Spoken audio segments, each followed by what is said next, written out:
Hey, you guys, my name is Tom Trigstead, and I live in the San Francisco Bay Area.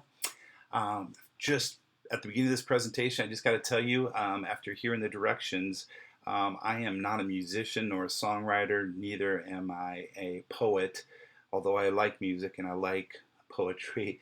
Um, I am not so creative in that way, not so artsy. So I'm just going to share from my heart. But luckily, I'm really excited because I get to do a presentation on a practice that I'm actually very fond of, and that is the practice of testimony or storytelling.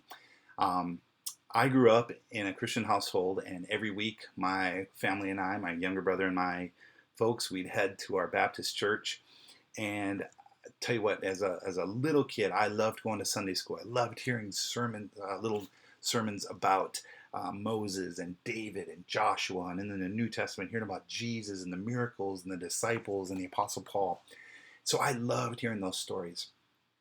But you know what? When I got to middle school, we didn't have any more Sunday school or youth programming, and I got to sit in main service with my folks. And I'll be honest, I struggled a little bit at that point, and I kind of disengaged because I felt like the sermons, the messages just really kind of were over my head, and I kind of lost interest. Um, but on Sunday night was a different deal. Sunday night, my parents would take us back after dinner, and I love Sunday night because we sang two hymns, and then the pastor set aside about 30 minutes for testimony.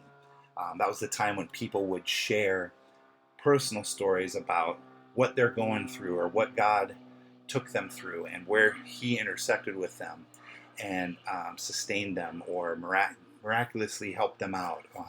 Or maybe their life changed. They used to be like this, and now that they met the Lord, they're acting this way. But stories engaged me. I was in there, and I would listen to senior citizens. I'd listen to high school kids. I'd listen to adults, and that was where I connected. I felt like it was real.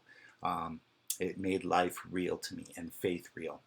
And you know what? I know that a lot of times churches nowadays in the main service, we don't have testimony, we don't have a place for that. But I think probably more often than not, we hope that that happens in a small group setting.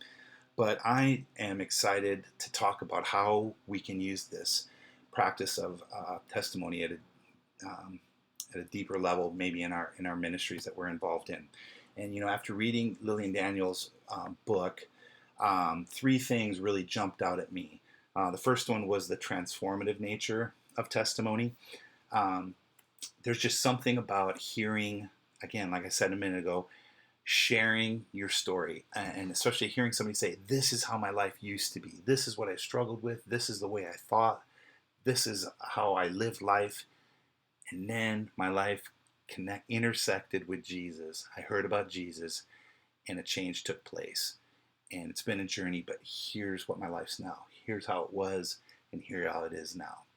And I think there's something transformative not only about the person actually who's sharing the story about their transformation, but it has a transformative nature upon our lives as we hear what God can do. I think it keeps us real, it keeps us grounded that God still moves in the lives of people. He still is in the process of pursuing people, um, and then changing them slowly and shaping them more toward who He is. Um, so, you know, I even think just John 9:25, where the blind man, the man born blind, had an interaction with Jesus. And then there was, you know, the religious folks were saying, "Hey, is he a sinner?" And bottom line is, the guy said, "Hey, I don't know if he's a sinner. All I do know is that I used to be blind and now I can see." And I think there's just something powerful, powerfully encouraging in that aspect of testimony. It's life stories that demonstrate change. The second thing that really impacted me, I was reading, she mentioned the power of testimony in grief. And I think that there's something amazing when we can share life the way it really is, messy, hard, challenging, um, and yet God brings us through.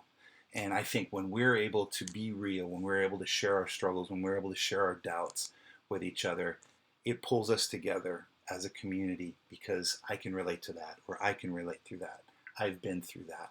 we're going to make it together. I think there's something powerful about that aspect of sharing stories, sharing hurt, but then moving toward how Jesus can anchor us, Jesus can support us, and how his people are here to keep us focused on him, to not giving up hope. The third thing that I really took from her book was the power of connection that takes place when we're able to share in the listening and telling of each other's stories. I saw an example of that just a couple months ago. One of the roles I have in my job is to really disciple and train young college-age leaders. And when I got this new group together, I gave them the opportunity to share their story. I knew that in order to move forward and feel like we had some connection, that the opportunity to share our stories should be there. And then one gal who shared her story was just awesome young gal and typical suburban white girl from San Jose, and she shared her story of how her life, she grew up in the church, but her life drastically changed when she was in high school when they found out that her dad had ALS, Lou Gehrig's disease. And her life went from everything was great to all of a sudden life getting turned upside down. And she actually had to drop out of public school and be homeschooled because as the oldest daughter, she was also one of the primary caregivers for him as his disease progressed. And she shared how difficult that was and how disorienting and how much doubt she had of whether God was still there and why would, anger, why would you let this happen? And then eventually seeing her dad pass away from the disease. And even as she was sharing, she was tearing up, and she talked about loneliness and despair and anger and just this whole process of grief. And yet there were people around her who loved her, rallied around her to encourage her, and she was able to experience healing, and still had tough days, but was moving in a direction where she knew that she could trust God. While this gal was sharing, another gal from an entirely different neighborhood, inner city neighborhood, young Latina, 20-year-old, English was her second language. She had moved over with some Kleenex and had shared the Kleenex with the first gal.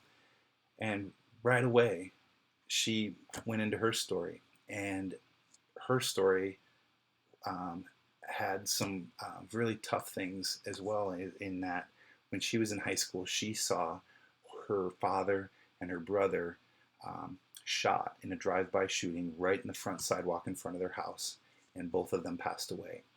And it was amazing because she shared many of the same things: anger, feeling abandoned by the Lord, doubting if he was even there anymore, extreme sadness. And yet, similar story, people, other believers gathered around this girl and loved her through this very tough time. But what she did share in that meeting was, you know what, I came to this meeting not knowing anybody and honestly not feeling like I would really connect with anybody. And yet here's somebody who shared their story, and I know I connect with her.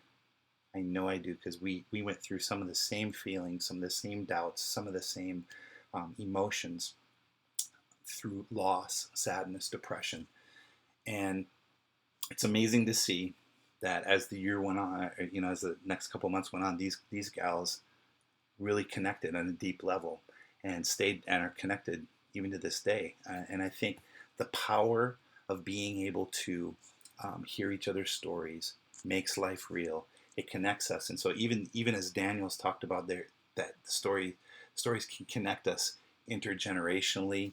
I even saw it right in front of me, how there was cross-cultural connection made through the power of story. So I guess in closing, I just want to continue to make it a priority in my life while I'm in ministry. I always want to create space where people have the opportunity to share how God is connecting and intervening in their lives. Because I feel like as a community of faith, that's how we're going to continue to grow. That's how we're going to stay encouraged.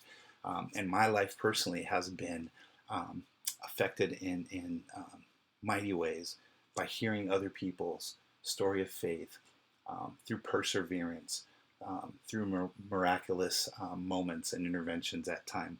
And so just want to encourage you guys too. Let's not neglect this opportunity to participate in this practice of testimony. Let's try to creatively figure out how we can create and make space for the power of story in our circles of influence that we have as we're trying to lead others closer to Jesus.